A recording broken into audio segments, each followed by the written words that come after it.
میں آپ کو بتا رہا ہوں، ہم خدا کی مرضی پوری کریں، ہم خدا کو خوش کریں، کلام کے مطابق زندگی بسر کر کے خدا خود سے برکت دے گا، اس سے مانگنے کی ضرورت خود ہی دے گا۔ اس کو ہم انسانی رشتوں میں دیکھ سکتے ہیں، جتنے بھی ذمہ دار باپ ہیں یا ماں ہے، ٹھیک ہے، کیا بچے ان کے کو ترلے منتیں کریں گے کہ ہمیں یہ دو؟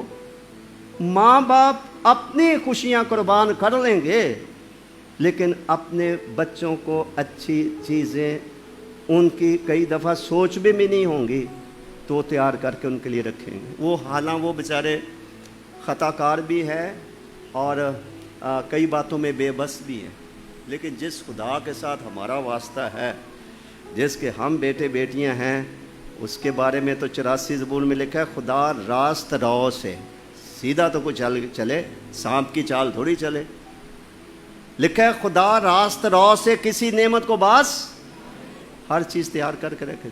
جب تم برے ہو کر اپنے بچوں کو اچھی چیزیں دینا جانتے ہو تو تمہارا آسمانی باپ تمہیں اچھی چیزیں کیوں کرنا دے گا؟ بغیر مانگے بھی دے گا، بغیر مانگے بھی دے گا۔ اور اس کو ہم اپنے ماں باپ کی شخصیت میں دیکھ سکتے ہیں کہ کس طریقے سے لوگ جو ہیں، میں نے کئی گھروں میں دیکھا ہے بچیوں 10-12 سال کی ہو جائے، غریب گھروں میں جہیز تیار کر رہے ہیں۔ ایک دن میں ایک گھر میں گیا تو اس کی ایک ہماری بہن تھی، اب خدا میں سو گئی ہے، 10-12 سال کی بچی، تو مجھے کہہ رہی ہے کہ سانو بڑی فکر ہے، کڑی نو بھی آنے سی تھوڑا تھوڑا جمع کر۔ میں نے کہا ابھی تو 10-12 سال کی ہے، نہیں بھائی جی ہونی تھوڑا تھوڑا جوڑیں گے تو پھر۔ میں نے کہا آپ خدا کا یقین کرو، جب وقت آئے گا آپ کو کیا پتہ خدا کہاں سے مہیا کر دے گا۔ ماں باپ بچوں کے لیے جمع کرتے ہیں، خدا کو جمع نہیں کرنا پڑتا، اس کے پاس خزانے ہیں، آسمان کی برکات، زمین کی برکات، ہر طرح کی برکات۔ سیدھا چلنے کی ضرورت ہے، راست بازی کی زندگی بسر کرنے کی ضرورت ہے، مکاری کی چال چلنے سے باز آنے کی ضرورت ہے۔ ملی جلی زندگی سے یہ ایک طرح کی حرام کاری اور بے وفائی ہے، زندہ خدا کو چھوڑ کر اور اس سے پوری محبت رکھے بغیر ادھر ادھر جھانکتے رہنا۔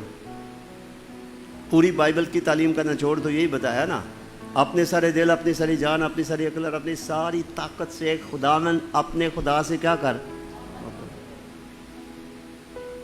جو شخص یہ کام کر سکتا ہے اس کو برکت کی کیا ضرورت ہے؟ برکت تو پیچھے اس کے خود ہی چل کے ہے، اتنی آئے گی کہ آپ حیران ہو جائیں کہ ضرورت سے زیادہ آ جائے۔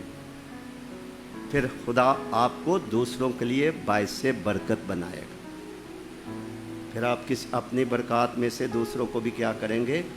شریک کریں گے۔